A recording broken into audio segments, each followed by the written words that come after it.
Se pone solo. Pues igual. Te pasa todo, ¿eh? ¿Tienes más fotos?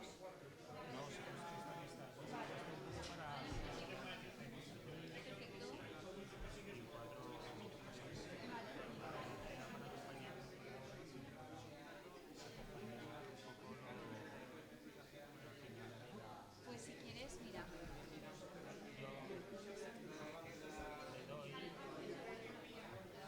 Aquí ya ves. Sí.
Bueno, buenas tardes a todos. Si os parece, vamos a continuar con la jornada.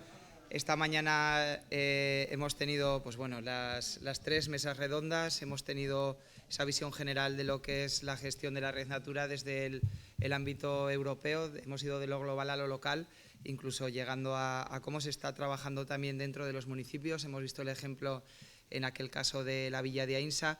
Y ahora vamos a abrir una última mesa redonda que podemos decir que es la más vinculada a las experiencias de habitantes que están viviendo, así se titula esta última mesa redonda, el Red Natura, un territorio vivido. Y al final son perfiles que desde diferentes ámbitos, o bien el agrario o bien el turístico, y en todo caso personas que están conviviendo con esos territorios, nos van a explicar cuál es su experiencia, su relación, cuáles son las razones también por las que pueden aprovechar estos recursos y, lógicamente, pues los inconvenientes que pueden comenzar en su día a día. Voy a comenzar presentando en primer lugar a Adrián Tambo. Adrián Tambo es agricultor ecológico, es el de la camiseta verde, por si alguno no le conoce. Adrián Tambo es agricultor ecológico en la villa de Sádava, en la comarca de las Cinco Villas. Él, además, desde el año 2018 está trabajando en un proyecto llamado Molino Ecotambo, en el cual está transformando pues, los trigos, los centenos, los diferentes cereales que está trabajando en su explotación. También el arroz lo está transformando, lo está convirtiendo en harinas y envasando en paquetes para llegar directamente al consumidor. Él, además, es presidente desde hace un año de la cooperativa San José de Sádava, y lo cierto es que Adrián también ha realizado una apuesta importante por la recuperación de variedades tradicionales de Aragón, como puede ser la semilla Aragón 03, y de otras variedades menos comerciales y más tradicionales, como puede ser la Florencia Aurora. En este sentido, Adrián, sí que quería comenzar contigo, y ya que tu negocio como agricultor acaba llegando directamente al consumidor, y esta mañana hemos estado hablando de la importancia que puede tener la red Natura para dotar de valor a las producciones y para dotar de valor de cara al consumidor. Para ti, conseguir una marca de calidad, entiendo, llegar con una marca asociada a que tú estás haciendo las cosas de una forma más pausada, menos industrial y al menos más artesana, aunque no tengas el sello de productor artesano, lógicamente, pero para ti también es difícil dotar de valor a tu producción de cara a llegar al consumidor, y el hecho de poder estar vinculado a una red de alto valor ecológico como puede ser la red Natura, te puede servir para al consumidor explicarle a través de una etiqueta, a través de un mensaje muy breve, las cosas que tú estás haciendo. ¿Cómo lo puedes aprovechar? Ya que muchas veces se habla de aprovechamientos del territorio. En este sentido, ¿cómo nos podemos servir también un productor, un agricultor, el hecho de estar trabajando en un área de valor ecológico como es la tuya, que además es limítrofe con el Parque Natural de Bardenas, en Navarra? Bueno, primero... Dale al micro, me parece que abajo lo tienes allí. Y espera, que voy. ¿Sí, no? ¿Ya? Sí. Ahí lo tienes. Bueno, lo primero, buenas tardes a todos y a todas. Gracias por invitarme a participar en este foro tan interesante. Y bueno, al hilo de lo que decía Chema, sí, sobre todo, primero recalcar que el proyecto Red Natura 2000 es una herramienta, la verdad que bajo mi punto de vista, muy importante para, sobre todo, conseguir su principal objetivo, que es la conservación y el mantenimiento de la biodiversidad en Europa, ¿no? Yo creo que los actores locales jugamos un papel muy importante para conseguir este objetivo, y en nuestro caso, desde Cotamo, pues también uno de nuestros principales objetivos es la conservación de la biodiversidad, la natural y la cultivada, porque muchas veces hablamos solo de la biodiversidad natural, ¿no? La biodiversidad salvaje, pero la biodiversidad cultivada, las variedades tradicionales u otras variedades de diferentes especies, diferentes cultivos, es muy importante también, porque en nuestro territorio rural uno de los mayores problemas que hay a nivel agrario pues son los monocultivos, espacios agrarios en los que se apuesta por un monocultivo, y eso desincentiva la proliferación de esa biodiversidad tan necesaria y tan rica, ¿no? para nuestros entornos. Los agricultores y los ganaderos sí que tenemos un papel muy importante aquí, porque, como decíamos antes en la mesa en el restaurante hace un momento, que hablábamos de que somos los custodios un poco de esa biodiversidad, de la cultivada por lo menos, y de no estropear la biodiversidad natural, pues también. A raíz de lo que me preguntabas, de cara a nivel empresarial, defender un poco los productos, la producción primaria de los agricultores, en nuestro caso, sello como tal, la Red Natura, por lo menos nosotros no nos aprovechamos de un sello como tal, pero sí que en nuestro caso la certificación ecológica es lo que nos permite esa diferenciación, ¿vale? Al final, los criterios que seguimos en la producción ecológica ligan muy bien con los objetivos de lo que es la Red Natura, esa conservación de la biodiversidad, y yo creo que va un poco de la mano. Entonces, si quieres, por no alargarme, lo dejo aquí ya. Bueno, pues ha quedado claro. Además, también esta mañana una de las cuestiones de las que se ha estado hablando es del desarrollo de la marca Red Natura 2000, que también hemos visto aquí el logotipo, que poco a poco también va calando entre pues productores, los diferentes actores que estáis trabajando en el territorio, y sin duda, yo creo que es una marca de calidad que también podría tener recorrido, al igual que tienen otras como la producción ecológica, y sin duda es un tema a seguir trabajando en los próximos años. A la derecha de Adrián se encuentra Emilia Puyuelo. Ella es de la finca Moliniás, una finca que se ubica en el Valle de la Fueva. Tiene una superficie total, la finca, de 10 hectáreas, pero sí que está aprovechando aproximadamente unos 2.500 metros cuadrados para el desarrollo de variedades autóctonas, alguna también más comercial, de manzanos. La finca, en la zona de los manzanos, está situada en torno a 900 metros de altitud, en un sitio bajo la Peña Montañesa, sitio también emblemático de la comarca de Sobrarbe, y está trabajando con un total de 18 variedades de manzanos, si hay algún dato erróneo me rectificas, y con algo más de 280 árboles. En este sentido, Emilia, vosotros ya tenéis una experiencia muy dilatada en torno a la recuperación de semillas, de variedades, también trabajar en el territorio, y antes estábamos hablando en esa mesa redonda anterior a esta, que ha sido la de la comida, tan seguro que igual de interesante como la que estamos celebrando ahora, también de la importancia que tiene la educación de cara al futuro. Vosotros también habéis apostado por ir directamente al colegio, al instituto, para formar a los alumnos. ¿Qué experiencia tenéis en este sentido y por qué la estáis realizando, esta formación, esta concienciación de la gente más joven, de las nuevas generaciones? Buenas tardes, sí, como dice Chema, soy Emilia Puyuelo y lo de las manzanas es el final, el recorrido, después de un largo recorrido a nivel personal y dentro de la asociación, un paso atrás, que que llevamos pues como un recorrido de unos 20 años recogiendo variedades tradicionales de hortícolas, y después de estar un tiempo, de crear un pequeño banco de semillas, un pequeño gran banco de semillas a nivel de Aragón, pues también estamos asociados con la red de semillas de Aragón, y bueno, pues ya tenemos un banco con una entidad de unas 100 variedades, unas 40 de judías. Estoy haciendo así una pequeña introducción para contestarte el tema del huerto, ¿no? Del huerto escolar. Entonces pasamos, después de prospectar unos años estas variedades, de hablar con la gente mayor, de recoger también conocimientos asociados a esas semillas, pasamos al tema de los frutales. El frutal que más queda en montaña es manzana, y sí, efectivamente, pues hemos recuperado casi unas 50, de ellas hemos puesto en campo pues un poco menos, pero seguimos injertando, y bueno, eso, tenemos esta finca. Hablo en plural porque está aquí también Juan, que es otro eslabón de esta cadena en la que estamos metidos, y dentro de la asociación con más gente.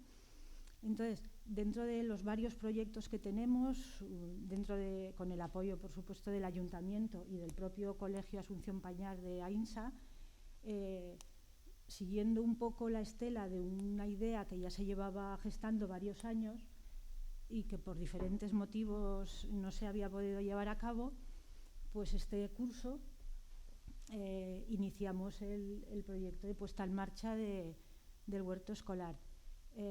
Es un huerto escolar que sí que trasciende un poco lo que es simplemente el enseñar a los niños y a las niñas que están en el colegio el cultivo, sino que le queremos dar un enfoque muchísimo más amplio. Uno es recuperar un poco toda esa sabiduría ancestral y ese enlace que había de 2 generaciones atrás, o sea, de abuelos y nietos, de padres y hijos, todos esos saberes de lo que tenemos en nuestro entorno, de cómo se puede transformar, que se iba haciendo de manera natural. Esos enlaces se han ido cortando. Entonces, nosotros nos hemos propuesto un poco que, aparte de que ese huerto se cultive hortalizas y se ponga algún árbol frutal, pues estamos haciendo pequeñas construcciones con lo que el medio natural que tenemos a nuestro alrededor nos ofrece: caña, sarga. Estamos trabajando también con bancales profundos y haciendo los tabiques con adobes, o sea, trabajando con los pequeños, pues el barro, con paja. Y luego, pues eso, más cosas. Es pues como un sitio abierto a hacer que dentro de que sea un aula como multidisciplinar, en la que se puedan implicar todos los cursos, tanto del colegio de primaria como del instituto, que los dos lo tienen muy cerca, el espacio de huerto, y que sea pues eso, un aula a su disposición de todas las materias. Nosotros podemos aportar nuestros conocimientos hasta donde llegan, pero la idea última es que el profesorado lo haga suyo.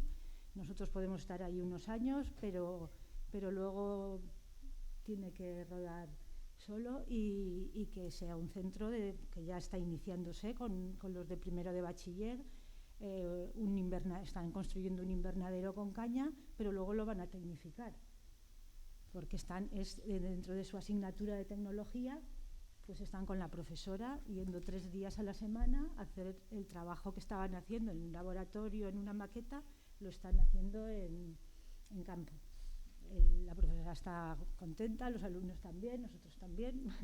Todo fluye. Los pequeños, pues los de primaria también vienen muy a gusto. Es una hora libre y estamos, bueno, pues iniciando a la marcha que podemos ir haciendo con ese tipo de manos chiquitinas, pero bueno, estamos muy contentos. El ayuntamiento ha apoyado desde el principio, y el equipo directivo pues también está. Y en esas edades, Emilia, que son primero más conflictivas y segundo más que hay que decidir el futuro también académico y laboral de pues, los alumnos que están en primero de bachiller, que están ya en los últimos momentos de sus estudios en secundaria, también ¿Qué aceptación tiene este tipo de iniciativas? ¿Veis que despierta interés? ¿También veis un camino de cara al futuro de que apuesten por un desarrollo sostenible en el territorio, siempre apostando por lo autóctono, también por las tecnologías que estabas comentando?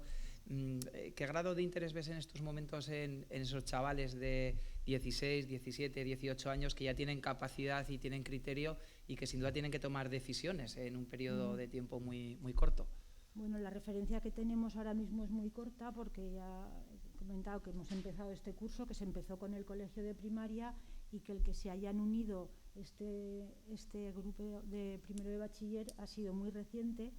Entonces, claro, es casi más un acto de fe, pero lo que estamos viendo es un interés grande y que lo están tomando muy bien, y yo quiero pensar que sí que tiene un recorrido a futuro interesante. Bueno, pues es muy plausible también vuestra labor, porque yo también soy de los que piensa que la educación no solamente hay que transferirla, hay que dejarla a los profesores, a los maestros, sino que también la sociedad tenemos una responsabilidad en la formación y en la educación de la gente joven, y que también desde fuera de esos ámbitos estrictamente más educativos también se deben de transmitir valores que son importantes para poder gestionar el territorio y para poder gestionar de la mejor forma los recursos que todos compartimos.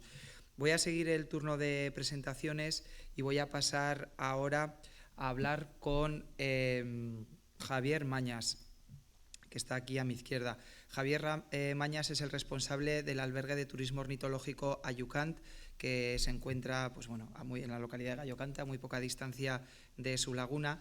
Él empezó en la zona trabajando como guía en el centro de interpretación de Bello, pero de alguna forma también vio la necesidad de que había que acoger, había que prestar un servicio al turismo creciente que ya hace 27 años se empezaba a detectar. Fue entonces cuando abrió este albergue orientado al turismo. Gallocanta, todos lo sabéis, es un paraíso de las grullas, pero Javier, yo que le sigo en Facebook, en su página, él también siempre reivindica la biodiversidad de especies, de fauna, de flora, también con la intención de darla a conocer y de desestacionalizar también la presencia de turistas y de personas que puedan aparecer por aquella comarca situada en las zonas entre la provincia de la provincia de Zaragoza y la de Teruel. Y también, siguiendo tu página de Facebook y las fotos que muchas veces publicas, observo que además de gestionar el albergue, también eres agricultor, tienes esta actividad. Y en este sentido sí que te quería plantear cómo es la convivencia de una reserva natural dirigida, como es la Laguna de Gallocanta, con los productores, con los agricultores. Además, allí la agricultura es verdad que es una agricultura de secano, pero es una agricultura con una gran producción. Y, por ejemplo, yo hace poco estuve también en la zona y lo cierto es que los cereales allí están en estos momentos espectaculares. Esperemos que el calor tampoco los machaque a las espigas, pero sí que es cierto que es una zona donde se consiguen grandes producciones. ¿Cuál es el histórico de la convivencia en la zona de la agricultura con la conservación? Y realmente, ¿cómo lo vivís? ¿Cómo se vive allí en el territorio esta relación tan especial y que es muy propia de esa zona de Gallocanta? Bueno, lo primero, buenas tardes a todos y agradecer la invitación de poder estar aquí contando pues mi libro Ayucán, de nuevo. Y sí, yo soy agricultor, yo soy local de Gallocanta, entonces tengo... mi padre era agricultor, tenía pues más fincas rentadas, y cuando decidió él dejar la producción agrícola, yo me quedé con las 56 hectáreas que tenemos familiares, ¿no?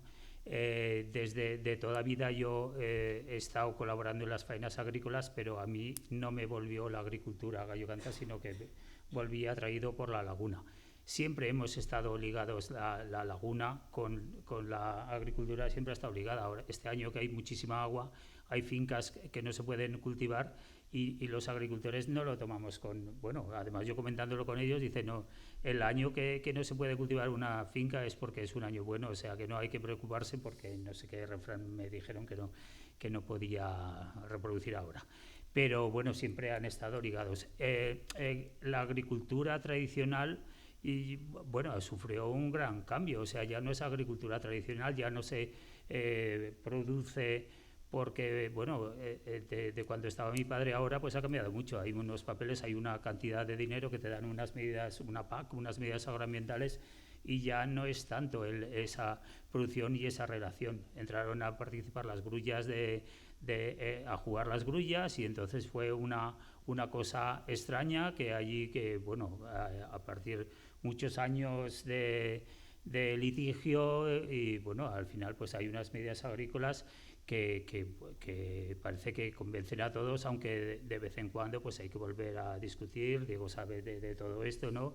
Y hay que volver a poner en juego pues ciertas protecciones y medidas y tal. A mí lo que me sorprende, sobre todo en una zona como Gallo Canta, que es pues que está dentro de la Red Natura, que es un espacio natural protegido, pues que se vivió pues que se hiciese una concentración parcelaria que realmente ha venido afectado a la fauna que está ahí, porque hay fauna que son las acuáticas, pero hay una fauna esteparia que estamos olvidando, que es muy importante para Gallo Canta, porque Gallo Canta no son las grullas, no son los flamencos que ahora está. Gallo Canta es la diversidad de especies que hay, que puedes ver una butarda, un sisón, una alondra, un flamenco y un zampullín cuellinegro. O sea, eso en el mismo sitio, que eso no se consigue en muchos sitios, ¿no? Y nos centramos mucho en valorar el agua, las grullas y tal, pero nos olvidamos de estas zonas, ¿no? Entonces, bueno, la concentración parcelaria para mí fue muy dolorosa, porque se destruyeron unos hábitats que yo estimaba prioritarios y fundamentales para una especie como es el sisón. Ahí nadie dijo nada, pues se ha hecho. Pero lo bueno que saqué de esa concentración parcelaria es que yo solicité una finca que está cerca de la laguna y que ahora estoy produciendo en ecológico. Tengo 7 hectáreas, esos son los 2 primeros años y tal.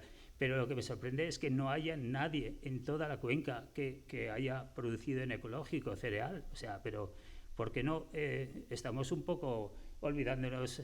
O sea, las grullas, que es el paraguas, que debía ser el paraguas, que decía mi amigo Goran Lundis, las grullas es el paraguas que protege todo lo demás.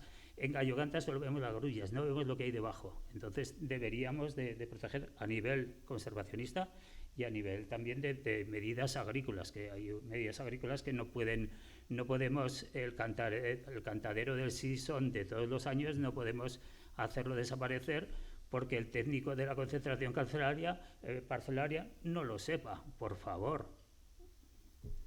Antes, esta mañana, me han dicho que cuando estaba moderando que era muy paciente y que al final, pues bueno, que les iba diciendo a cuentagotas que tenían que regular el tiempo. Y ahora voy a lanzar entonces una pregunta con algo más de maldad. ¿Crees que en Gallo Canta en los últimos años, en las últimas décadas, podemos decir, se ha trabajado más con una política económica, de medidas, de tratar de solucionar el problema a base de compensaciones, y se ha trabajado menos la cultura, la mentalidad, la transformación de esas mentalidades que a lo mejor podrían haber derivado precisamente en lo que acabas de comentar, que el modelo de producción hubiera ido a una vinculación mayor con lo que se puede hacer allí en Gallo Canta en la reserva? ¿Cómo lo has vivido? Porque además tú llevas ya un recorrido lo he dicho antes, llevas 27 años con el albergue y conoces perfectamente todo el tema. ¿Cómo ha sido esa gestión también de la administración con los vecinos, con los productores, con los agricultores? ¿Solo se ha trabajado la fórmula de las medidas, no se ha trabajado otro tipo de materia y no se ha derivado hacia ello? ¿Cómo lo has vivido? Sí, bueno, yo creo que ha faltado la educación, que decía, la educación tiene que venir a todos niveles y lamentablemente se ha educado poco al colectivo agrícola para que vayan manteniendo una biodiversidad que está ahí.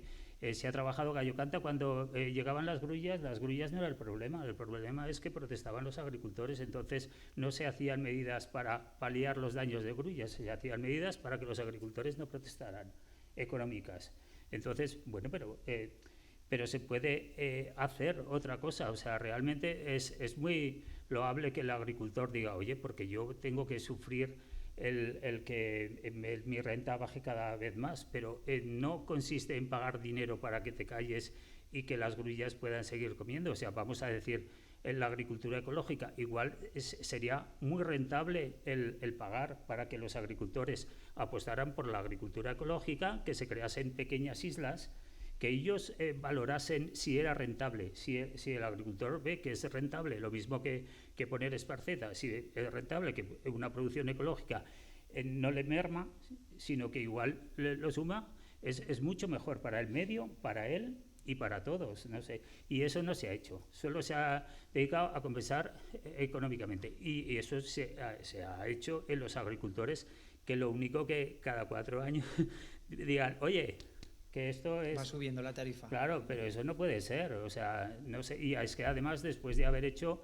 eso, no sé, a mí lo de la concentración parcelaria me pareció muy doloroso, hecha en todos los pueblos de la laguna, menos en Berrueco. Pasas por Berrueco y ves los pequeños ribazos, las pequeñas fincas. ¿Qué pasa? Que los agricultores de Berrueco que tienen, les supone un mayor coste de producción, pues coño, compensémoslo, que ganamos todos. O sea, si hay más diversidad, ganamos todos, no solo el agricultor. Bueno, pues te agradezco también la concreción en tu respuesta a la pregunta que te había lanzado. También recuerdo al público que está aquí que ahora por la tarde vamos con mucha más holgura de tiempo, solamente tenemos esta mesa redonda y no nos persigue tampoco el cierre del centro, así que el micrófono lo tenemos también para que cualquiera de vosotros, y os invito a que así lo hagáis, pues podáis intervenir y se genere también aquí un diálogo tanto con la mesa como con todas las personas del público que estáis, incluso... Bueno, cuestiones que han podido quedar en el tintero esta mañana, pues la mayoría de los ponentes continúan aquí, con lo cual pues también se pueden hablar, lo podemos conversar y lo podemos plantear, ya que el micrófono pues bueno, puede circular también entre la grada. Y ya por último, en último lugar, voy a presentar, que está a la izquierda del todo, Joaquín Arquel, es responsable de Agricultura del proyecto Gardeniers. Un proyecto muy interesante con fincas en Alagón, en la Ribera del Gállego, en San Mateo de Gállego, pero sobre todo hoy veníamos a hablar del proyecto Cielos de Ascara en la comarca de la Jacetania, un proyecto que comenzó aproximadamente en el año 2016, que es verdad que se ha ido poniendo en marcha paulatinamente, que han ido entrando nuevas variedades, que han ido entrando nuevas apuestas, y quizás la última y la más importante ha sido la plantación trufera. Creo que eran 2.000 árboles de encinas micorrizadas las que se han plantado, y se suma la iniciativa Archipiélago de Bosques, también en lucha contra el cambio climático. Es verdad que desde Gardeniers y en la zona de Cielos de Ascara se está trabajando otros cultivos, como puede ser el garbanzo, la lenteja, las patatas, incluso centenos y piparras también, si no me equivoco, y es un proyecto, lógicamente, que no solo tiene un componente agronómico y un componente ecológico, sino también un componente de inserción sociolaboral que está en el ADN de Gardeniers. También en materia de ganadería ecológica ha habido proyectos como puede ser la miel, que además se hace con colmenas que viajan en transhumancia, y se trata de un proyecto global que hoy venimos a conocer, Joaquín, y sí que me gustaría que me realizaras una primera introducción de lo que es el proyecto Cielos de Ascara, cómo se gestó y cómo se ha ido desarrollando en estos últimos años. Vale. Primero también, gracias por habernos invitado. Tengo que disculpar a Félix Arrizabalaga, que no ha podido acudir porque estaba con COVID, y entonces acudo yo, que soy, como ha dicho, soy responsable de la producción de la parte de agricultura ecológica de todo el proyecto de Gardeniers. Gardeniers se centra principalmente en una producción hortícola ecológica de 17 hectáreas de regadío que tenemos en Alagón, y después tenemos una pequeña conservera en Mercazaragoza, donde lo que hacemos es transformar el producto que producimos en la finca de Alagón. En el año 2016, Gardeniers, Atades recibió un legado de una familia, de una familia de Ascara que tenía 80 hectáreas de cultivo y 120 hectáreas de monte. Cuando Atades recibió ese legado, lo primero que era, la finca la estaban trabajando unos vecinos y hacían cereal, y lo que nosotros nos planteábamos era qué poder hacer con esa finca. En un principio lo que teníamos claro es que no podíamos hacer cereal, porque a nosotros el cereal industrial a día de hoy no estaría ligado con nuestro proyecto, primero porque todo Gardeniers es agricultura ecológica, y segundo, dentro del cereal no podíamos generar lo que sería el pilar básico de nuestro proyecto, que era puestos de trabajo para personas con algún tipo de discapacidad. Entonces lo que nos estuvimos planteando era cómo qué hacer con esa finca y cómo arrancarla, porque la finca está situada en un sitio precioso, en la Jacetania. Veíamos que había ahí mucho potencial, y entonces lo que nos planteábamos después era cómo poder generar allí un tipo de agricultura, primero que pudiera ser rentable en unos años, pero que a la vez generara puestos de trabajo pues para las personas que nosotros estamos ayudando. A raíz de allí salió la idea de montar una explotación trufícola, pero también queríamos dar un paso más, porque al final la trufa nos puede dar una sostenibilidad económica, pero no nos va a dar lo que sería los puestos de trabajo que nosotros estamos buscando. Y dándole vuelta, lo que sí que vimos es que nos podíamos implicar mucho en el tema de recuperación de variedades y en buscar cultivos para la zona que fueran alternativos al cereal. No un sustituto, pero sí que pudieran complementar las explotaciones de cereal, porque a día de hoy, con estos vaivenes que tiene el cereal y con los costes que tiene, pues explotaciones como la nuestra no podrían llegar a buen término, ¿no?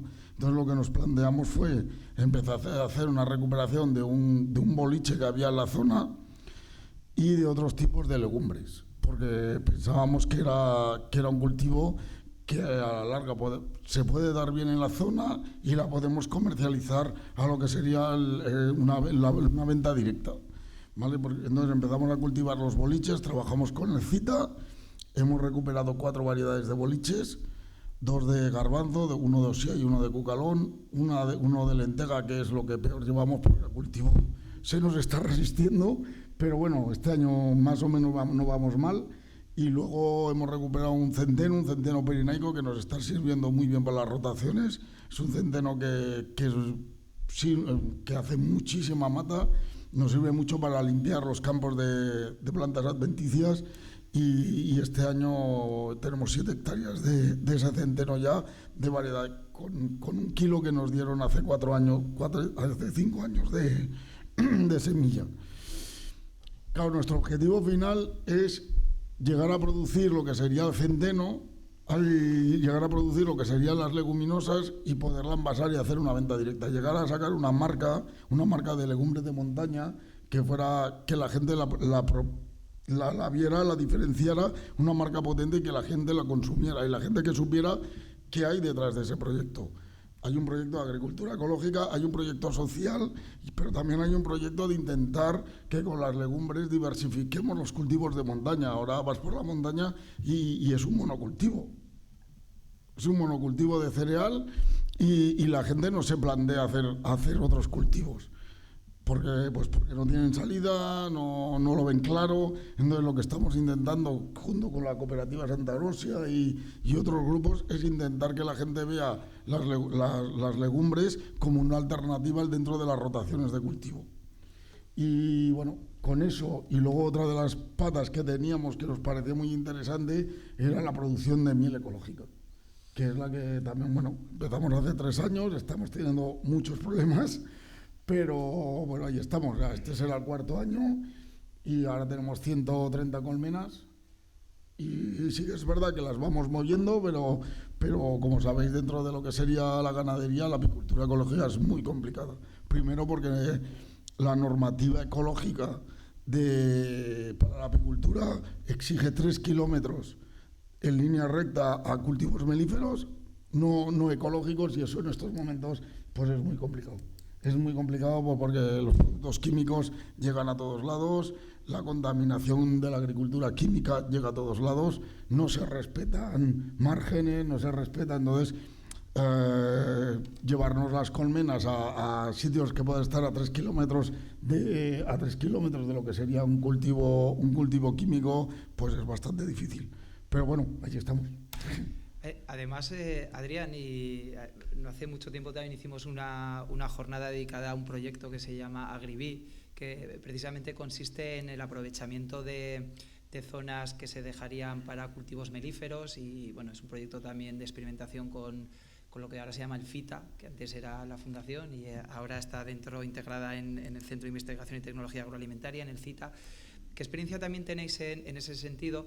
Ya no solo a nivel técnico, que para eso bueno, pues está en ese caso los investigadores que son los que la están realizando, sino también en cuanto al grado de aceptación que pueden tener los agricultores. Este proyecto también se hace de la mano de la cooperativa San José de Sádava, y efectivamente, no sé, estas cuestiones que a lo mejor pueden venir incentivadas en un principio desde Europa, que también hay una obligación a dejar una zona de barbechos para acceder a las ayudas de la PAC, aunque ahora con esto de la guerra de Ucrania no sé muy bien, se lanzaron algunos titulares, pero no sé muy bien cómo ha quedado, porque hay veces que se lanzan titulares y luego tampoco se acaba de concretar en ningún tipo de medida.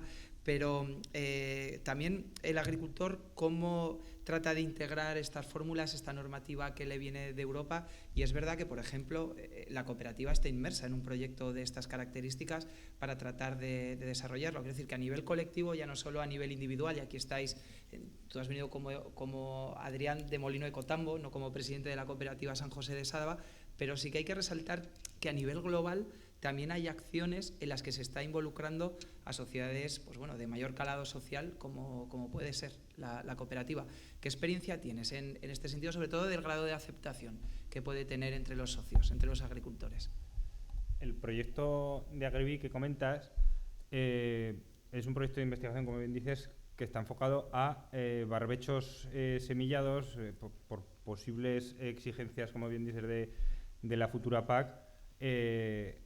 Dejar zonas de barbecho o bien sembrando arbenses directamente, o bien dejando que flora espontánea, autóctona, las mal llamadas malas hierbas, germinen y se desarrollen de manera espontánea, para precisamente el aprovechamiento melífero. ¿Cómo casa? Dices, ¿cuál es la aceptación de los agricultores? Pues obviamente los agricultores, medidas que sean en no producir, pues no casan muy bien. En esa jornada el proyecto es muy interesante y voy a hacer a raíz de esto un análisis que va en relación a lo que ha dicho el compañero de la concentración parcelaria que se ha hecho ya, ¿no? En Gallo Canta, ¿está ya hecha o está en proceso? Sí, en Gallo Canta, en Las Cuerlas, en Bello, en Tornos, en todos los pueblos. Está ya, vale. Yo en aquella jornada resalté que, vale, quizá a nivel agrícola, a nivel como la percepción de los agricultores en cuanto a dejar parcelar de barbecho para sembrar arbenses o directamente fauna espontánea, pues puede que no tenga muy buen encaje. Pero el poner en valor el regadío tradicional, como es el caso del monte de Sádava, que estamos hablando de riego a pie, que tiene otras connotaciones que pueden ser no tan positivas, como es pues el uso, quizá, y esto sería otro debate, menos eficiente del agua, y digo sería otro debate porque esto también sería debatible, si es más eficiente o no el uso del agua en pie o en aspersión, pero el poner en valor estos sistemas de regadío tradicional, precisamente por los reservorios de flora auxiliar o de flora espontánea que hay, los ribazos, las márgenes, son unos reservorios de biodiversidad muy importantes. Entonces, a nivel agricultores, solo con conseguir cambiar el chip a los agricultores en estos sistemas de producción de regadíos tradicionales, que dejen esas márgenes, que al final son zonas de no cultivo, quiero decir, pero culturalmente existe el concepto de, aunque sea margen, zona de no cultivo, que es que eso no lo siembra, los voy a sulfatar, los voy a desbrozar, los voy a triturar, o sea, me molesta a la vista, ¿vale? Solo con conseguir que cambien el chip de decir, esos reservorios de estos sistemas tradicionales de regadío, que son reservorios de biodiversidad puros y duros, quiero decir, hay la cantidad de laginas, margaritas, o sea, cantidad de flora y su correspondiente fauna que habita en estos reservorios. Eso sería muy interesante desarrollar y no sé si algún ecoesquema de la PAC puede ir por ahí, se han dicho muchas cosas, pero también, como dices, también la nueva PAC, como también está en stand-by con toda esta crisis un poco... Sí, además en los ecoesquemas acababa entrando todo, con lo cual tampoco iba a incentivar ningún tipo de fórmula ni de medida. Entonces, por aquí, esto sí que sería interesante poner en valor. Y en relación a lo de la concentración parcelaria, por ejemplo, los sistemas de regadío moderno, las modernizaciones de regadíos que se llaman, destruyen obviamente estos hábitats, por eso digo, cosas buenas, positivas de las modernizaciones, cosas negativas, destruyen estos hábitats, ¿vale? Y quería preguntar al compañero, pues primero, si de lo que has dicho, el sisón, ¿cómo ha afectado finalmente? Quiero decir, ¿hay algún tipo de estudios? ¿Han visto afectar realmente las poblaciones de de Sison, de Sison y otras esteparias en vuestra zona, Autardas, Perdices, no sé, me imagino. Y luego, claro, al final una concentración parcelaria lo que conlleva es la eliminación de estos reservorios, no es otra cosa, quiero decir. Y en un secano esos reservorios son más limitados, pero en un sistema de regadío tradicional con parcelar de 0,40, de 0,50, o sea, la cantidad de conectores de biodiversidad que hay con estos ribazos es increíble, no se le da ningún tipo de valor. Y ahora los ecoesquemas, pues bueno, pues no lo sé, pero creo que es algo muy a tener en cuenta. Sí, Javier. Sí, bueno, yo solo quiero recordar a unos, en Ayucán trabajamos con Booking y a pesar de que no son nuestros clientes preferidos, llegan cazadores. Llegan 2 cazadores que vienen de una zona de Valencia y digo, tal, ¿dónde vais? Es que antes cazábamos en un sitio, hicieron la concentración parcelaria y no ha quedado nada. Y digo, pues mira, eso se lo teníais que decir a los de USED, que iban a cazar a USED, que van a hacer la concentración parcelaria en breve, ¿no? Sí, afectado, claro. Yo es que recuerdo que yo hablando, cuando tienes que elegir las parcelas, voy a hablar con el técnico de Zaragoza, digo, pero ¿y esto también lo quitáis? El cantadero, yo tenía una finca al lado, en los de abajos, y el cantadero del Sison, que siempre lo veía ahí, digo, pero si eso es un cantadero del Sison, dice, joder, ahora va a haber Sisones por todo. Digo, hombre, pero ¿y dónde están los técnicos del gobierno de Aragón, de Medio Ambiente, que no saben, que le dicen, oye, macho, que esto no se puede tocar? Vamos, es que eso me pareció vergonzoso. Y yo no soy yo puedo estimar que sí que ha afectado, claro que sí, pero deberían de ser ellos que hacen estudios de decir, oye, que esto no se puede hacer. Hacer conteos, etcétera. Pero claro, que los hacen. Aun con todo, yo querría decir que, o sea, este análisis que hemos hecho es así, tu queja por la concentración, porque esas son las connotaciones negativas que tiene, pero sí que es verdad que una concentración a nivel agrónomo, agrícola, a nivel de los productores, etcétera, pues es un proyecto que permite pues ser más eficientes en cuanto a lo que es el cultivo de las tierras. Quiero decir, cada paso que se da en una dirección u en otra tiene unas connotaciones positivas y negativas. El tema es siempre consensuarlo con la gente que habita los territorios, quiero decir, pero no solamente con los agricultores ganaderos, con los agricultores, con los ganaderos, con todo tipo de personas que habitan en el territorio. Y lo que tenemos que tener claro son los objetivos, quiero decir, estamos aquí hablando de Red Natura, tenemos que conservar, mantener, incentivar la biodiversidad, la natural e insisto, la cultivada. Joaquín ha hablado pues, de recuperar variedades de lo mismo, ¿no? De introducir en sistemas de monocultivo de cereal, introducir leguminosas, introducir otro tipo de... Es muy importante. La cultivada, desde luego, está en manos de los productores. Los agricultores y las agricultoras van a ser los encargados, sí o sí, de gestionar la biodiversidad cultivada, no hay otra. Y en la natural van a tener un papel importante. También hay muchos más actores, ¿no? Pero siempre se tiene cada medida, cada paso, cada proyecto que salga adelante. Primero tiene que haber un consenso, como mínimo un debate con la gente del territorio y luego seguir unos criterios, en este caso, de que las afecciones a la biodiversidad pues sean las menos posibles. Sí, hombre, esa era mi queja. Yo con el primero que discutía era con mi padre. O sea, y yo sé que es beneficiosa para la agricultura. Lo que pasa que yo lo que demandaba era que en sitios tan mimados como Gallo Canta, un espacio natural protegido, se hiciese de otra manera, o sea, se hiciese bien. Siempre allí oímos la concentración parcelaria que se hizo de Monreal, que era como algo que había quedado chapó. Coño, porque no se hizo, se cuidaron las cosas y se ha hecho así en el espacio. Eso es mi demanda, porque no puedes ir en contra de todos, vamos. Yo era el único que no quería, pero vamos, las tierras eran de mi padre.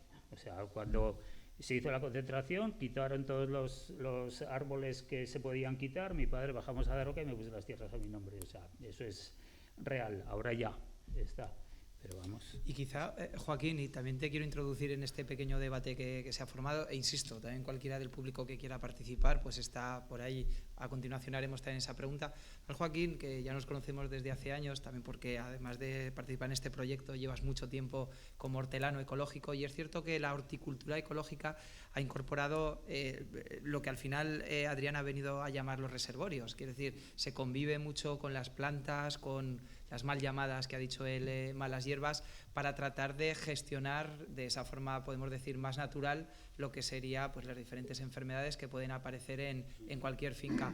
¿Crees que en esta línea y también en extensivos no faltan estudios, no faltan valoraciones reales? Javier estaba hablando, él sabe que se ha perdido biodiversidad porque se lo han dicho los cazadores, que al final también están pateando, no solo por eso, sino por muchísimas más razones, y has puesto más ejemplos, pero también en esa línea, igual que en agricultura se acaban realizando estudios pormenorizados de los beneficios de ahorros de costes de producción, ahorros de insumos, ahorros de mejora de la efectividad de los tratamientos que se están realizando, también nos faltarían análisis del aumento de la biodiversidad, cómo puede controlar precisamente pues bueno, lo que es la gestión agrícola. ¿Tú cómo lo ves? Mira, yo creo que faltan estudios sobre eso increíbles. O sea, no hay estudios de cómo a través de las plantas, de los reservorios, de las plantas adventicias, de los espacios silvestres de las fincas, podemos atraer a lo que sería la fauna auxiliar que nos ayudarían a controlar plagas y enfermedades. Pero no solo eso, es la agricultura ecológica, y esto es así, o sea, es una crítica, pero es así, está encaminándose hacia un modelo más productivo, que lo que te está diciendo es, bueno, pues en vez de dejar reservorios para la fauna auxiliar, cómprala, ¿no? En más de decir, vamos a dejar márgenes entre los campos, vamos a plantar setos, vamos a dejar zonas de fauna silvestre, de flora silvestre, como siempre se ha hecho en las explotaciones ecológicas, lo que te está diciendo es, bueno, si quieres una panteles, o quieres dípteros, o quieres no sé, pues hay una empresa en Almería o tal, que te los compra, te los manda en 24 horas y los sueltas. Claro, es decir, estamos industrializando un modelo agrícola, ¿sabes?, que es un error, porque con una buena estructura en la finca, creando una biodiversidad, creando unas estructuras de reservorios para la fauna auxiliar, ya tenemos esa fauna auxiliar, no la tenemos que ir a comprar, ¿sabes? En cambio, los técnicos lo que nos están diciendo es, pues, ¿para qué? Cómprala. Te mandamos un paquetito vía 24 horas y al día siguiente tú lo sueltas y te controla, ¿no? Y ya están, hay cientos de depredadores, ¿no? O sea, no solo nos están haciendo estos estudios del impacto de la biodiversidad de las explotaciones, sino lo que te están diciendo es, no hará falta que lo hagas porque sí, ya te lo voy a vender yo, ¿no? Entonces, es error. Vamos a caer en la agricultura ecológica, va a caer en el mismo error que ha caído la agricultura industrial, la agroquímica, de crear una dependencia de los insumos, cuando lo que podría hacer es generar esas herramientas para controlar, ¿no? Porque lo que está claro es que si tenemos las plagas, si tenemos la capacidad de conocer qué reservorios necesitamos, tendríamos la ventaja de que en nuestras propias explotaciones tener toda esa reserva para la fauna que nos ayudaría a lo que sería el control de plagas y enfermedades. Pero ya no solo hablo de insectos, sino hablo de pájaros, hablo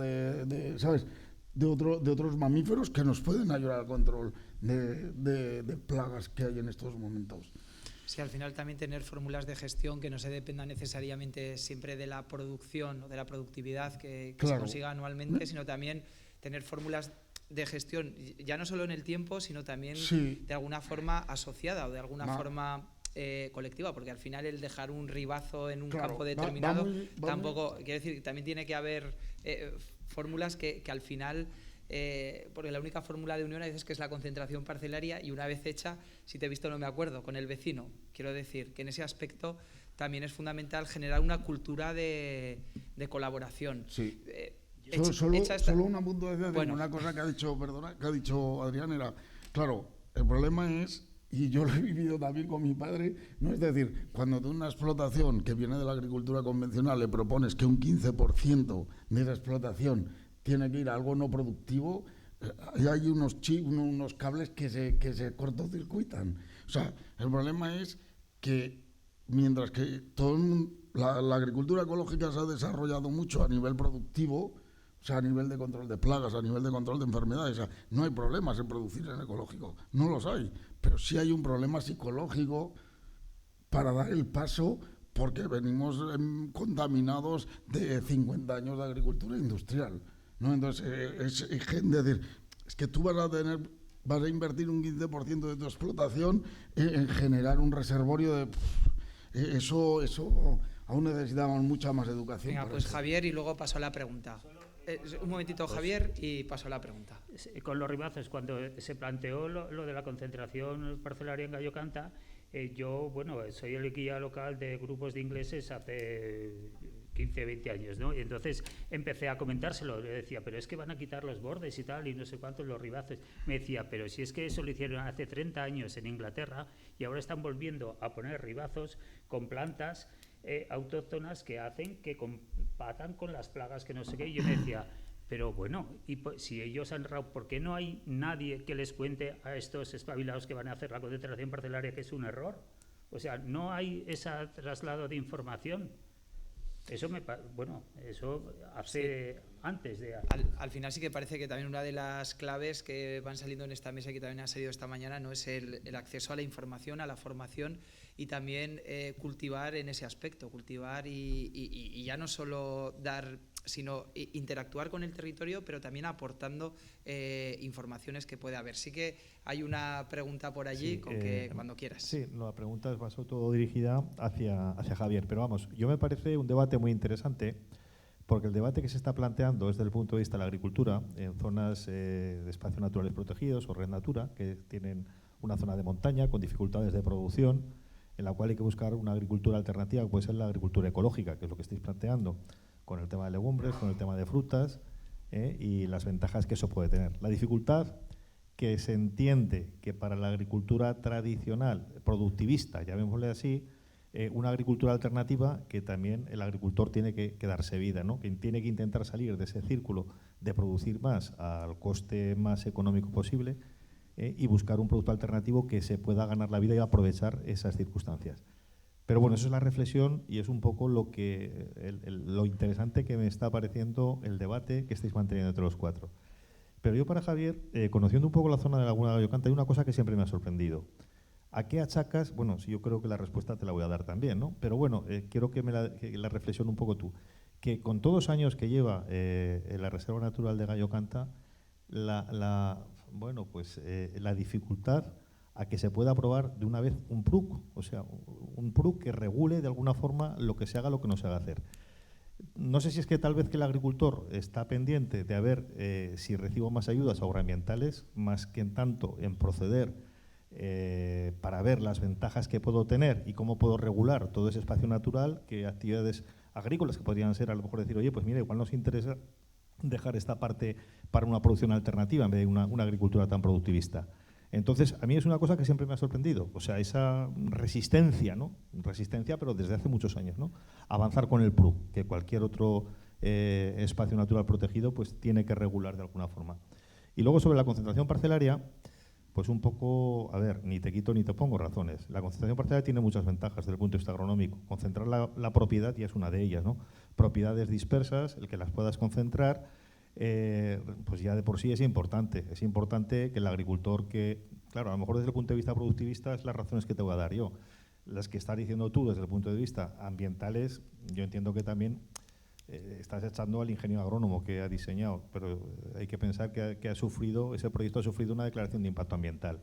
Que en esa declaración de impacto ambiental pues se supone que esos temas se han tenido que tener en cuenta, o esos pasillos, ¿no? Ambientales, para que la fauna, por así decirlo, silvestre, pues pudiera correr, ¿no? De alguna manera. Entonces, desde el punto de vista productivista, pues desde luego tiene muchas ventajas la concentración parcelaria. Desde el punto de vista de concentrar la propiedad, ya de por sí, para que el padre que quiere dejar a sus hijos unas parcelas, ya le consigue también, bueno, pues que algo que tenía poco valor, de alguna forma económicamente tenga ese valor. Es verdad que mientras no cambie, bueno, la pregunta básicamente, lo demás era reflexión. La pregunta que iba dirigida a ti era, por no enrollarme más también, ¿a qué achacas el que ese PRUC no haya avanzado?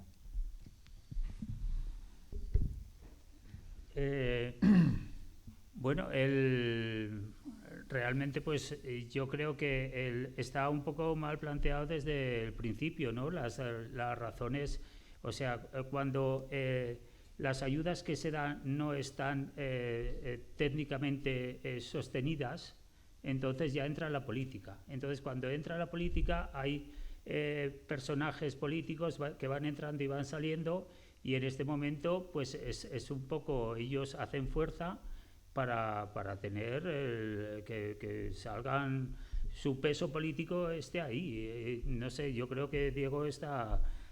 tampoco vamos a personalizar. Mira, yo cuando era alcalde, yo fui alcalde de mi pueblo, pues resulta que presentan... antes presentan los del plan de ordenación, presentan los del PSOE en Zaragoza, llegan los del PAR, se monta la de Dios, les zarandean, no sé qué. Bueno, pues pasa el siguiente paso. Y llegan los del PAR PP, presentan el plan, llegan los del PSOE, o sea, el mismo plan de ordenación, llegan los del PSOE, les zarandean, no sé qué. Pues yo qué sé, es que es todo política. Porque no me voy a mojar más, es que es todo política. Yo creo que está... Y eso es el mal de las cosas mal hechas, son la política. O sea, y en las... no sé, cuando tú cedes algo, porque aunque técnicamente no esté, porque por otras razones, eso para mí ya es política. O sea, si tú haces una concentración y haces unas cosas técnicas para que sea bien hecha, pues me parece perfecto, pero si ya son otras valoraciones, pues es que no. Emilia, que me has pedido también intervenir, se están abordando muchas cuestiones. Que estamos hablando de esa biodiversidad que ha desaparecido con las concentraciones parcelarias. Nosotros a nivel de asociación, un paso atrás, y desde el tiempo que llevamos prospectando, lo que sí que nos hemos dado cuenta es que dentro de no ser Sobrarbe una zona tradicionalmente frutera, sí que había fruta, había un poco de todo, había ciruela, era de autoconsumo, pero había melocotón, había ciruela, había pera, había manzana, todo ese arbolado que llevaba años y años en la zona de huertas, en los márgenes de los campos, estaba ahí. Lo que más ha resistido ha sido manzana, todo lo demás ha ido desapareciendo. ¿Y que nos hemos encontrado estos años? Que la gente ha querido volver a tener ese árbol de autoconsumo. Pero ¿cómo los tratáis? Preguntan, pero es que no se puede, es que si no sulfatas un montón no coges fruta. Es que, ¿qué pasa? Hemos perdido esas variedades resistentes, esas variedades tradicionales que la gente, sin tratarlas o sin tratándoles apenas, comían fruta todo el año, unos años más, otros años menos, unos años de una variedad y otros años de otra, pero comían fruta. Ahora mismo con las variedades que van a comprar a los viveros convencionales, pues son árboles y pies que no se sabe de dónde han venido, no hay posibilidad de comer fruta. Entonces, por eso nuestro interés también es recuperar esas variedades tradicionales, en injertarlas y en darles a la gente la opción de, si queréis poneros un manzano, poneros este manzano, ¿no? o esta colección de manzanos, que lo hemos cogido en Molinías, que lo hemos cogido en Broto.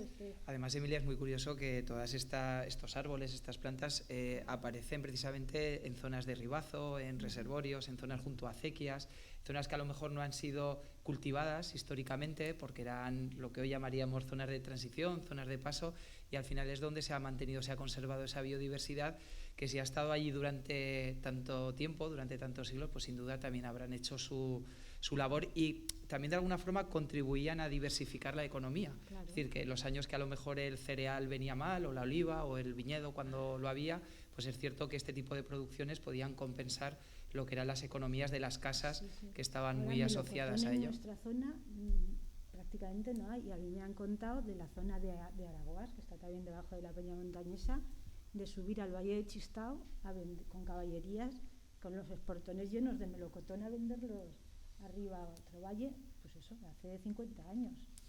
Es un tema interesante. Además, la evolución también de la fruta de hueso, cómo va a ir en los próximos años, también con el cambio de temperaturas que está habiendo, y, por ejemplo, la zona del Bajo Cinca, que por ahí está Joaquín, que es una zona histórica de producción de melocotones y de variedades de hueso, también las dificultades, ¿no?, que cada vez está habiendo mayores para la adaptación.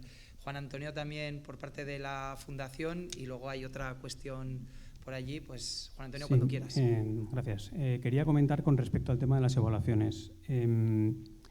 Hay que diferenciar lo que es una evaluación de impacto ambiental de lo que es una evaluación adecuada según lo que dice el artículo 6 de la directiva. Son cosas totalmente distintas. Hasta la fecha, evaluaciones adecuadas en esta comunidad autónoma no se ha hecho nunca. La evaluación adecuada lo que hace, o lo que pretende hacer, es evaluar si puede haber o no afecciones sobre el espacio. Y lo que viene a decir es que en esa evaluación es que, por supuesto, cualquier actividad que sea ajena al espacio no tiene que ir en detrimento de la calidad y conservación del espacio, sino que tiene que mejorarlo. Y un buen ejemplo, en este caso, puede ser Gallo Canta, con el tema de las concentraciones parcelarias, donde no se hizo una evaluación adecuada a pesar de que era Red Natura 2000.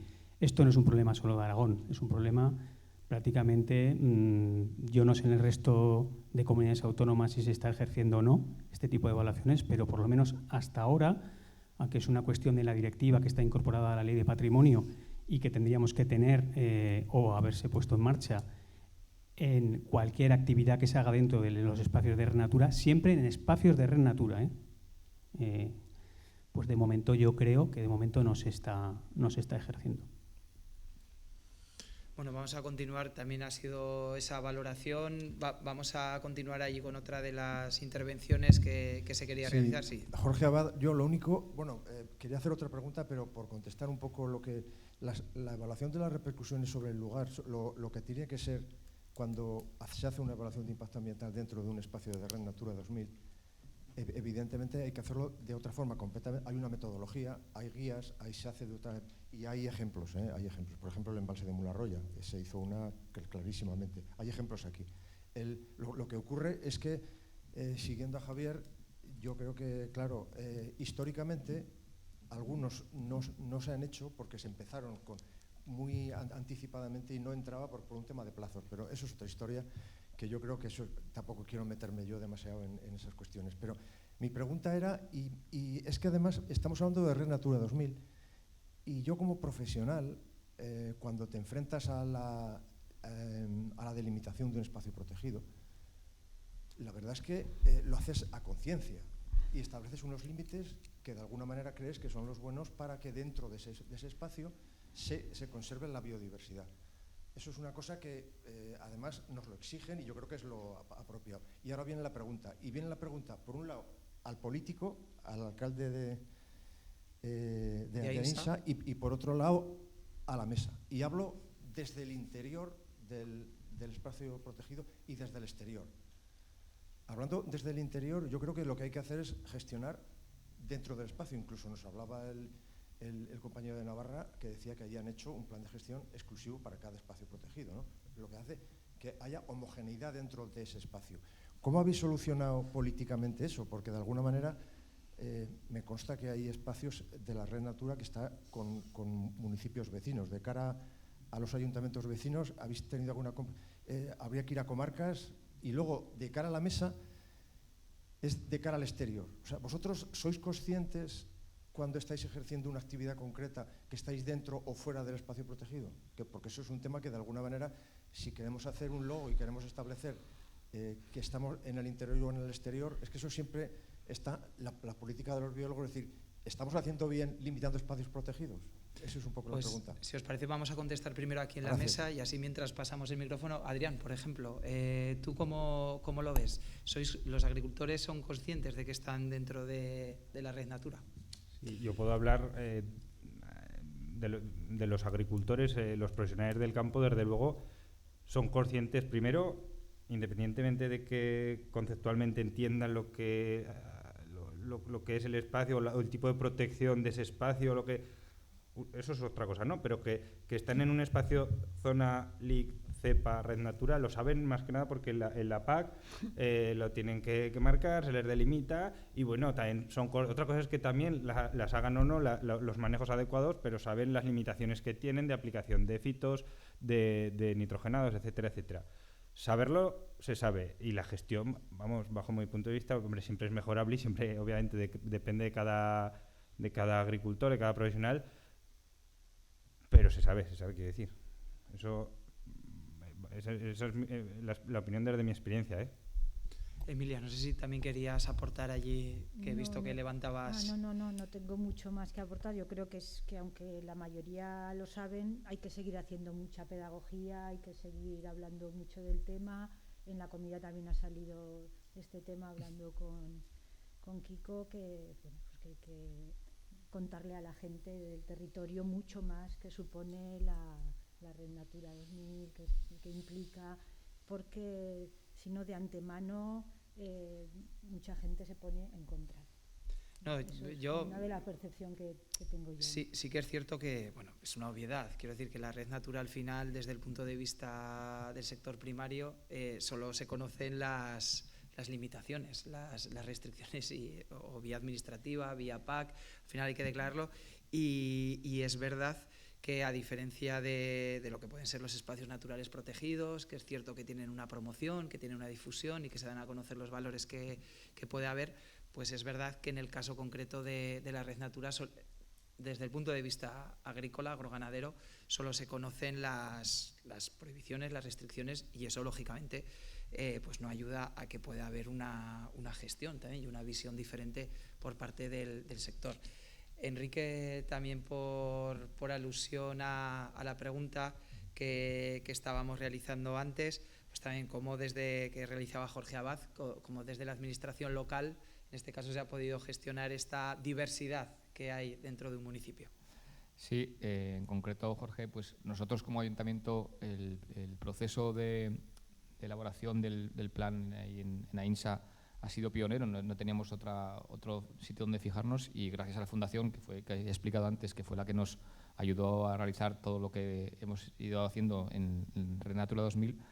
Pero sí que es verdad que, al ser un plan pionero y solamente en nuestro municipio, aunque compartimos Red Natura 2000 con otros municipios, todavía no hemos sido capaces de explicar lo que está diciendo además Emilia. Yo creo que no somos conscientes en el territorio de que tenemos espacios en Red Natura 2000, y yo creo que eso es un hándicap o un problema que empezamos a tener los propios ayuntamientos, porque si ni siquiera los políticos del territorio no lo sabemos o lo desconocemos, es muy difícil que se sumen a un tema tan interesante como es este, ¿no?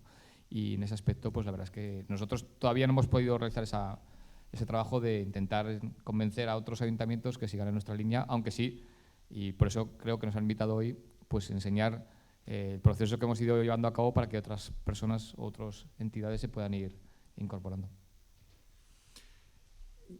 Sí, Joaquín, si quieres hacer... ¿No? Pues cuando quieras, puedes apostillar. Una de las cosas que nos planteamos es, yo muchas veces me planteaba, es decir, ¿por qué dentro de los espacios de la Red Natura no se obliga, entre comillas, a que toda la producción sea ecológica? Que no tiene ningún sentido que declaremos una zona dentro de la Red Natura y vendamos las bondades de la Red Natura, pero después estemos permitiendo el uso de agroquímicos dentro de una agricultura industrial, ¿no?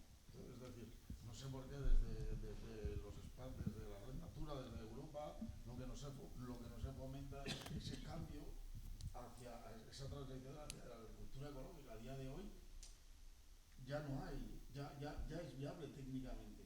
No es ninguna barbaridad, ni hay que hacer grandes cambios, ¿no? Es más lo que decía antes, es más un cambio psicológico del agricultor que un cambio técnico, ¿no? Entonces, no sé por qué desde la Red Natura, ya que se da el paso, se da un paso de verdad, ¿no? Es decir, mira, esto va a ser un espacio protegido, va a estar dentro de la Red Natura, y dentro de este espacio protegido, quien quiera producir tendrá que producir bajo el reglamento de la agricultura. No, y además en Aragón hay experiencias en este sentido. Quiero decir, por ejemplo, en la zona de Belchite, cooperativas de Lécera, del propio Belchite, son zonas cerealistas de muy baja producción, y es verdad que la agricultura ecológica a ellos sí que les ha permitido conseguir un valor. Otra cosa es la dicotomía entre agricultura ecológica y agricultura industrial, porque, como también comentabas antes, la agricultura ecológica también ha ido derivando hacia un modelo, al menos en la comercialización, hacia un modelo que también está más industrializado. Pero sí que es una cuestión que planteas que a gran escala también se ha planteado en determinados pueblos y en determinadas comarcas. Se podría fomentar esa transición, apoyándola económicamente, apoyándola técnicamente, ¿por qué dentro de las SATRIAS no se fomenta que haya técnicos expertos en agricultura ecológica que ayuden a esa transición? ¿Por qué no se en Cataluña las ADVs, las asociaciones de defensa vegetal, que serían las SATRIAS aquí, durante los 4 primeros años te pueden pagar un técnico para hacer esa transición. En cambio, parece que tengamos miedo a dar esos pasos, ¿no? Políticamente supongo que no es algo que la gente quiera dar ese paso, es un paso que técnicamente se puede dar. No, y lo que hace falta es voluntad política y un apoyo económico durante lo que sería el proceso de reconversión, porque las producciones no van a ser tan diferentes. No, y además al final se están publicando las estrategias comunitarias de que el 25% de la superficie de la Unión Europea se tiene que reconvertir en esta línea. Coincide casi con la superficie de Natura 2000, de Red Natura 2000 que hay en estos momentos en la Unión Europea. Es verdad que también se lanzan grandes objetivos o grandes titulares, pero es cierto que cuesta mucho el concretarlo en medidas que puedan ser efectivas. Por aquí Diego Bayona, quería intervenir en este debate tan interesante, ¿no? y que van saliendo diferentes cuestiones. Así que, bueno, Diego, cuando quieras. Sí, gracias. Bueno, desde luego muy, muy interesante. Yo en dos partes, por comentarios que han ido surgiendo. Primero, que sí que hay un tema, ¿no? Que siempre se asocia que la Red Natura 2000, y es verdad, y por eso, entre otras cosas, hacemos jornadas como esta, solo se asocia a restricciones, creo que porque la gente intuye o no conoce y lo asocia a los tradicionales espacios naturales protegidos, que sí que pueden tener una mayor carga de restricciones, pero muchas veces lo que no se sabe, y esto lo hemos debatido con agricultores y ganaderos muchas veces, es que gracias precisamente a la Red Natura 2000 llegan parte de las ayudas, sobre todo agroambientales, que tienen. Y muchas veces las asocian a compensación por daños o otro tipo de cuestiones, pero no, están cobrando ese dinero porque se está haciendo un trabajo detrás o viene, digamos, justificado porque estamos conservando un hábitat o una especie o una tipología de manejo que nos interesa para esa conservación. Esto al final ya se hace y es formación. Seguro que se puede hacer más, seguro que se puede poner más fondos, pero lo primero es que los agricultores, los ganaderos o la gente que recibe estas ayudas sepa por qué vienen, o sea, y sepa qué hay detrás, de dónde vienen los fondos y cuáles son las consecuencias de no hacer determinados manejos que vienen delimitados pues precisamente porque existe esta red y existe una Comisión Europea que busca esos objetivos. La otra parte, me parece muy interesante los temas que están saliendo aquí. El objetivo precisamente de esta mesa era sacar experiencias que no sé si vosotros, cuando pusisteis en marcha vuestros proyectos, seguramente ninguno estabais pensando en el concepto Red Natura 2000, pero al final estáis haciendo experiencias de manejo que seguramente deberemos de replicar cuando queramos tomar medidas relacionadas con la Red Natura 2000. Y en esto enlazo con algo que yo he dicho en mi exposición de esta mañana, que igual ha pasado un poco por encima, pero que en todo este debate pues vemos cómo puede haber a la vez gente que digamos que cómo se ha podido hacer así una concentración parcelaria y gente que diga que, hombre, que se ha hecho con una declaración de impacto ambiental y por lo tanto se ha hecho bien. Esto viene, y ahí me tiro la pelota a mi tejado, ¿no? Viene precisamente de que no tenemos concreción de lo que se puede y no se puede hacer y no tenemos medidas concretas que nos digan qué es lo que hace falta para mejorar esas especies o esos hábitats. Puede que sea la agricultura ecológica, pero puede que no. O sea, se puede hacer agricultura ecológica y no mantener ningún lindero ahora mismo. Entonces, ¿la agricultura ecológica como norma? Bueno, pues para algunas cosas sí, para algunas no. Si conseguimos que a medio plazo el objetivo de estos planes funcione, tenemos que ir concretando medidas que nos vayan diciendo por ahí, ¿no? Que nos vayan diciendo, pues aquí lo que será imposible es hacer una concentración parcelaria o hacerla del método tradicional, porque no puede ser que no haya una conectividad con linderos, o aquí, debido a que existe tal especie o tal hábitat, es imposible que tengamos que echar fertilizantes y por lo tanto hay que tomar una medida concreta que tenga que acabar con ellos, y ahí igual sí entonces tenemos que ir a eso. Pero eso nos falta y entramos en debates en los que asumimos una parte o la otra, o las partes intermedias, que esto es bueno y esto es malo, y realmente no lo sabemos. O sea, tenemos tan déficit de información que lo podemos suponer, lo podemos prejuzgar, pero no tenemos, o desde la administración por lo menos, todavía no tenemos la capacidad técnica o la suficiente información para poder delimitar o para poder informar esto con contundencia. Cuando lo tengamos, seguro que no hay un técnico de ningún ámbito que tenga que hacer la evaluación ambiental que tiene esas dudas, ¿no? O que no sé porque estará claro y debería de estar claro en un plan. Y creo que eso es la clave. Lo bueno es que cuando tengamos esas medidas más concretas, si hay experiencias como las vuestras, podremos saber por dónde hay que tirar y qué medidas puede haber, y habrá ejemplos que digan que claro que se puede producir sin tanto agroquímico, Claro que se puede hacer agricultura hoy en día y producir manteniendo ribazos, como no se va a poder, ¿no? Porque nos lo hayan dicho desde hace 30 años que la superficie tiene que ser 5 hectáreas y rectangular. Eso no quiere decir que no pueda cambiar. Lo que pasa es que de momento son castillos en el aire, ¿no? Y tenemos que ponerlo negro sobre blanco, que esto nos lo he hecho a vosotros. De hecho, esto nos lo he hecho para aquí, que es lo que nos toca. Sí. Bueno, yo como veo que el tiempo se acaba y no he hablado nada de lo que he venido aquí a hablar, que es Ayucán, pues quiero aprovechar y quiero hablar un poco. Bueno, de mi libro. Claro, porque yo creo que me invitasteis a hablar, no sé cómo es esto, pero que yo estaba aquí no para hablar de mi experiencia como agricultor, que no tengo mucha, sino de la experiencia de Ayucán. Esto os he colgado unas fotos, he echado en el pen unas fotos de las últimas del último año, ¿no? Llevamos 26 años, yo empecé en el 93, empecé en el centro de interpretación de la Laguna de Gallo Canta, me dieron la llave, estaba muy caldeado, bueno, no hubo inauguración porque había varios problemas, pues ibas a enseñar el centro y te lo encontrabas la cerradura, bueno, total, que mi experiencia allí me llamó a que había algo que hacer porque la gente me decía que queremos un sitio para compartir las observaciones, cuando después de que hemos visto los pájaros por la laguna, pues estar en un sitio tranquilo, compartirlo y que nadie te mire raro. Entonces yo pues me lancé para ello con la ayuda del programa LEADER y en el 95 pues abrí Ayucán. A partir de ahí, que es esto, pues bueno, a los 3 años hicimos pues una ampliación, primero era un albergue, luego se hizo distintas ampliaciones, ahora es un alojamiento que tiene pues 6 habitaciones dobles con baño, que son las que más se usan, y luego una parte de albergue que con la pandemia fue un poco desastroso.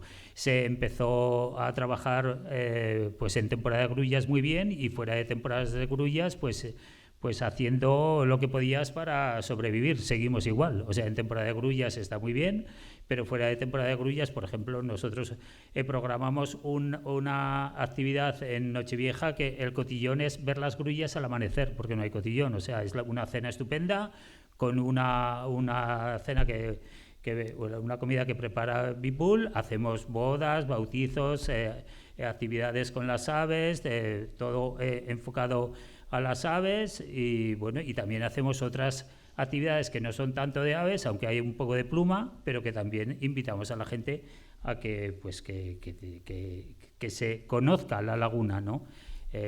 Conozca la laguna en cualquier momento. Tiempo de grullas, pues esta es la campaña de primavera. Tenemos cuando se acaban las grullas, pues bueno, se acaba Semana Santa y ahí te tienes que buscar la vida, y nuestra baza ahora es el restaurante. Está aquí el chef y nosotros intentamos pues el compaginar, o sea, el menú de hoy es visita a la laguna y comida y visita, o sea, compaginamos las dos cosas. Pues bueno, algunos platos que seguro que él dice, ¿por qué has puesto esto? Y hacemos también actividades de modelado del natural, los cursos de verano que empezamos también haciendo ornitología, talla, pintura, y ahora pues seguimos con el de modelado. Y bueno, pues eso, muchas gracias. Las abutardas diciendo que también existen otras aves. En septiembre Gallo Canta, que están las abutardas normalmente, ¿no? Ahora están los flamencos, pues las actividades, tal, pues el Pilar a la 5 Marzada. Y eso quería decir. Y otra cosa muy corta, cuando yo participé en otra historia de estas de la Red Natura 2000 a nivel estatal, que SEO hizo eran varias grabaciones de gente, que fue un proyecto live, no sé si está Luis o se ha ido, si podrá, ya no está. Entonces, bueno, nos juntaron a varias gente de que estamos en Red Natura y nos sacaron unos reportajes que emitían en la 2, no sé, algunos igual los visteis. A mí me grabaron un rato y me metieron entre reportajes y fue estupendo. Pero sí que nos juntamos en Madrid para la inauguración y en Madrid para la clausura del proyecto, allí en el Ministerio, y lo que sí que siempre decíamos, ¿por qué no se hace una red? ¿Por qué esto no sigue? ¿Por qué no nos comunicamos? O sea, la gente que estamos trabajando, pues uno con el arroz del Delta, otro con el restaurante de no sé qué, pues ¿por qué no? Esto es darle valor, porque estamos en los mismos sitios, pues que la gente sepa que el del restaurante es que y sigamos en contacto. ¿Y por qué no hacemos eso en Aragón? O sea, ese no se fue en agua de borrajas. ¿Por qué no hacemos, yo qué sé, nosotros somos Red Natura y estamos, pues nosotros y toda la gente que está, ¿no? Es decir, igual sirve para nosotros y también para Red Natura. Y eso, ya me callo.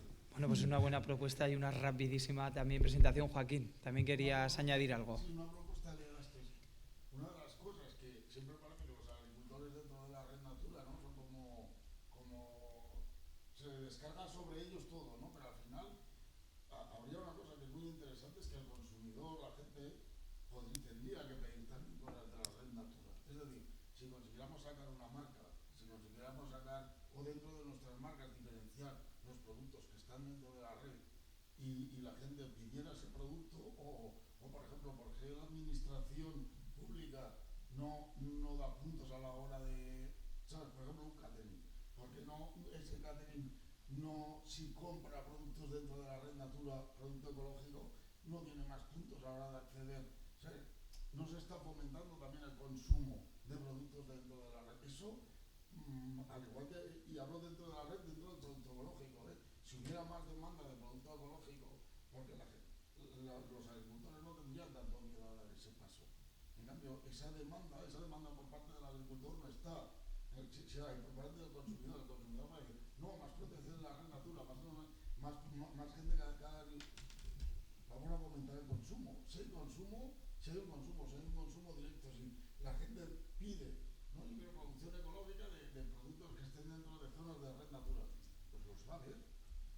La gente va a producir lo que el consumidor demande, ¿sabes? Entonces, también tenemos que hacer ese trabajo porque la gente sepa de dónde viene lo que está consumiendo. O sea, no podemos estar pidiendo que se haga agricultura dentro de las zonas de protección, pero después ir y comprar el arroz más barato que hay, la manzana más barata que hay, o las legumbres que vienen de China, no sé qué, y después les dicen, no, es que una legumbre producida en un espacio protegido, que es una variedad local, que llevamos 4 años trabajando con ella, que está, no te la puedo vender a 7 euros. ¿Sabes? Y ese concepto a la gente le cuesta cuando digo, no, es que esta legumbre vale 14 euros al kilo, porque la hemos hecho, esta es una variedad que está embarrada, es una variedad que llevamos 4 años vendiendo ahí horas de trabajo, pues tiene un coste. Y eso también lo tenemos que saber vender. Porque creo que eso no lo estamos haciendo bien tampoco.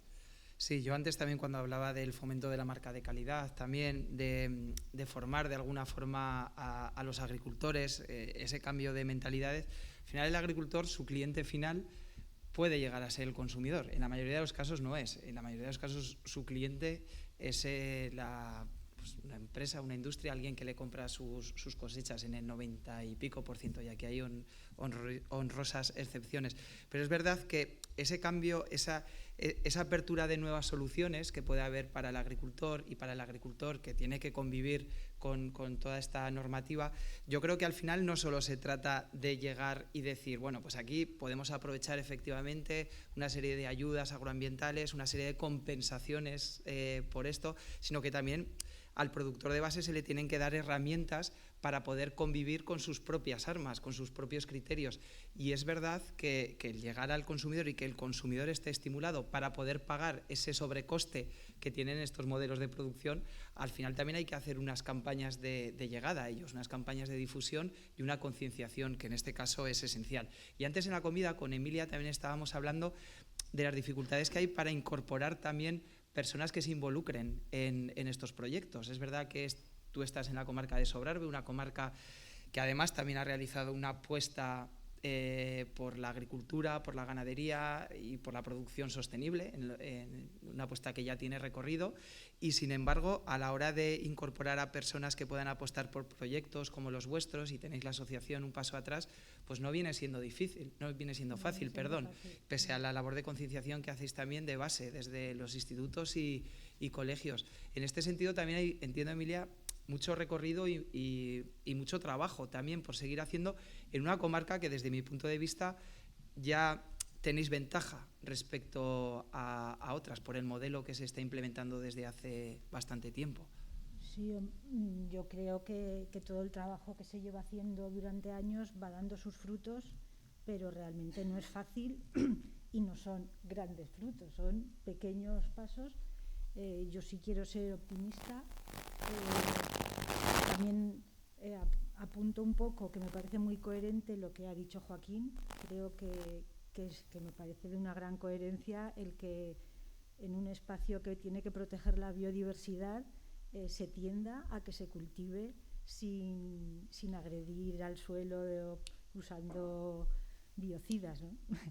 Y entonces ese es el criterio que nosotros desde hace 20 años estamos defendiendo, que es un cultivo agroecológico que contemple todos los pilares, o sea, que sea la parte agrícola y ecológica, pero también la parte social y la parte económica.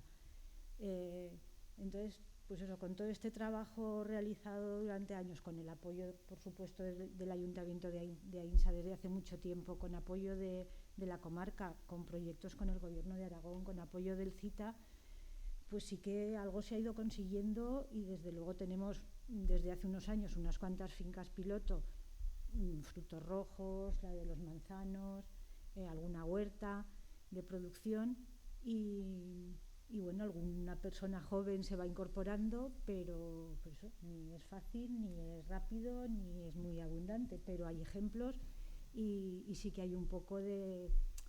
Bueno, yo quiero ser optimista y sí que veo que cada vez hay más demanda de un producto cultivado, producido, tanto ganadero como agrícola, producido en el territorio.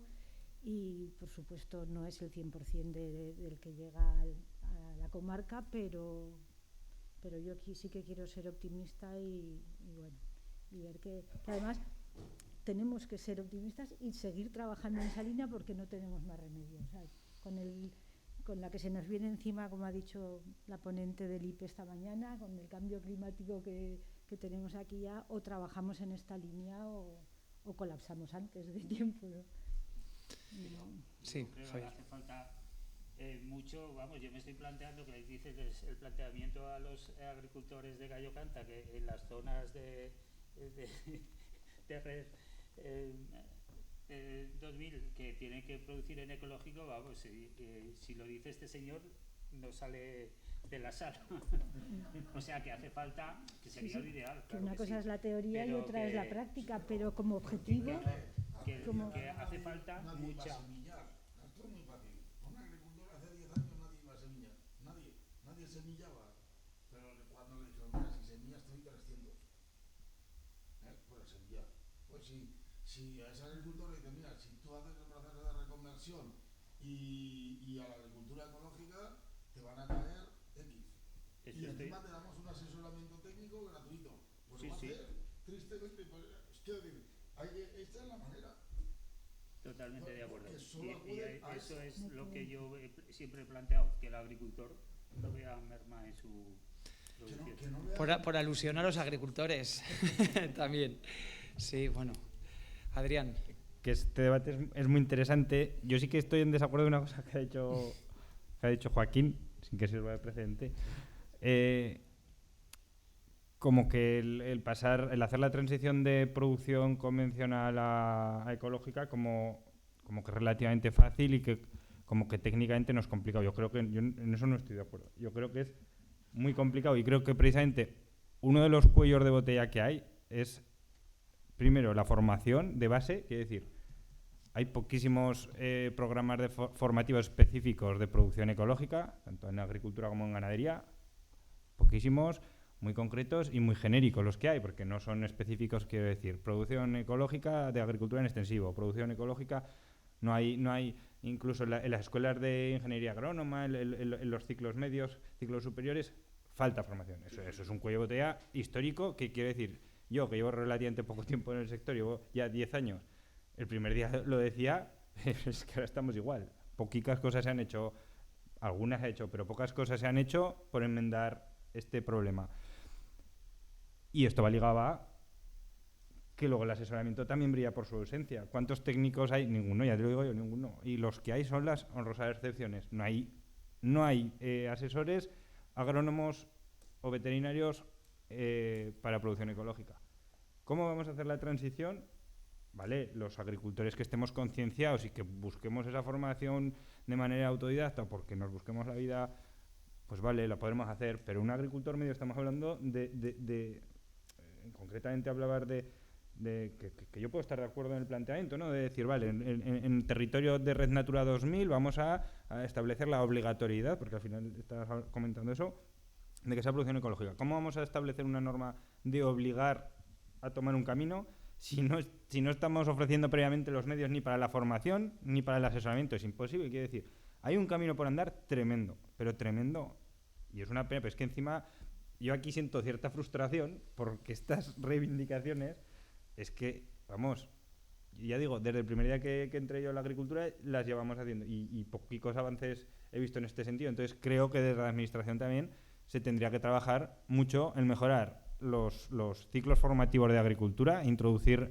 metodologías de enseñanza de producción ecológica, precisamente para dotar de herramientas a los agricultores para hacer estas transiciones y para formar a los futuros técnicos y las futuras técnicos en que puedan ser buenos asesores en el futuro de productores y ganaderos ecológicos. Sí, no sé si hay alguna otra cuestión más que se quiera plantear. Lo cierto, sí, por aquí. Bueno, pues cuando Hola, quieras. Buenas tardes. Nélida García, del Gobierno de Aragón. Pues nada, hilando un poco con lo que ha dicho también Diego y con la herramienta de la evaluación de impacto ambiental sobre los espacios de la Red Natura 2000. Indicar que, es verdad que todo es mejorable, pero yo creo que los proyectos que se están haciendo ahora, y como ha salido al caso, el tema de las concentraciones parcelarias, pues yo creo que no tiene que ver nada las concentraciones parcelarias que se hacen ahora con las que se hacían hace 40 o 50 años. Y, por ejemplo, el tema del artículo 6 de evaluación de la directiva para evaluación de impacto ambiental, en ese caso hay que declarar que ese proyecto que se está evaluando tiene una afección significativa sobre Red Natura 2000 y entonces, ya pasamos a otro procedimiento, si es de interés público o no, etcétera, etcétera, etcétera, con medidas compensatorias y todo un procedimiento que, que es más largo y que se ha hecho también en casos, pero no en todos. Pero luego hay otros proyectos que también se deniegan por afecciones a la Red Natura 2000 y eso es así y se pueden ver en el boletín. Y para ello, lo más importante también, y para los técnicos que tienen que realizar estos procedimientos, información, porque no siempre es fácil argumentar estas cuestiones técnicas para hacer una evaluación desfavorable o unos efectos significativos sobre la Red Natura 2000. Gracias. Javier. Solo una cosa, no sé si estamos ya terminando, ¿no? Que quizá es un planteamiento para un debate futuro, pero que pensemos, ¿no? Cómo sobrevivir en los espacios de Red Natura 2000 sin ser agricultor. Tenemos en cuenta que los agricultores, yo siempre hago la referencia a mi zona, los agricultores no viven en los pueblos pequeños, los agricultores se casan y se van a las poblaciones de Calamocha, Daroca, las poblaciones, y la gente que no es agricultor no puede acceder. Una persona no puede hacerse agricultor si no tiene una herencia, si no tiene... Entonces, que los pueblos se están vaciando. O sea, tenemos pueblos, igual el planteamiento es demasiado agrícola. O sea, porque los agrícolas no viven en el pueblo, vienen a trabajar al pueblo, porque están a 20 minutos, pero no viven. Sus mujeres y sus niños van a la escuela en Calamocha, los pueblos no tienen escuela, se están quedando vacíos. Igual la Red Natura 2000 también tendría que pensar algo en eso, o sea, que estamos quedando secos.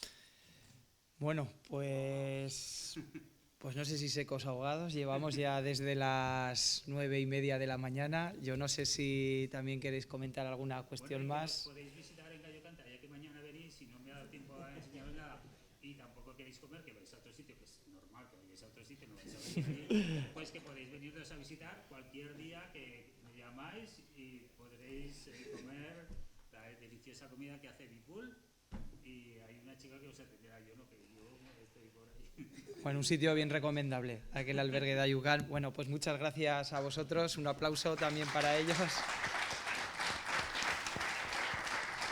Y bueno, muchas gracias a todos por vuestro tiempo, vuestra disponibilidad y bueno, mañana continúa todo con el viaje a la Laguna de Gallo Canta y el miércoles se cierra con esa jornada técnica. El autobús sale a las 9 de la mañana del parking de Macanaz. Eso es, pues a las 9 de la mañana en el parking de Macanaz y nos vemos porque yo también viajaré con el programa Tempero. Así que hasta mañana a casi todos y hasta el miércoles al resto. Gracias. ¿Qué tal, Javier? Digo, a un interventor.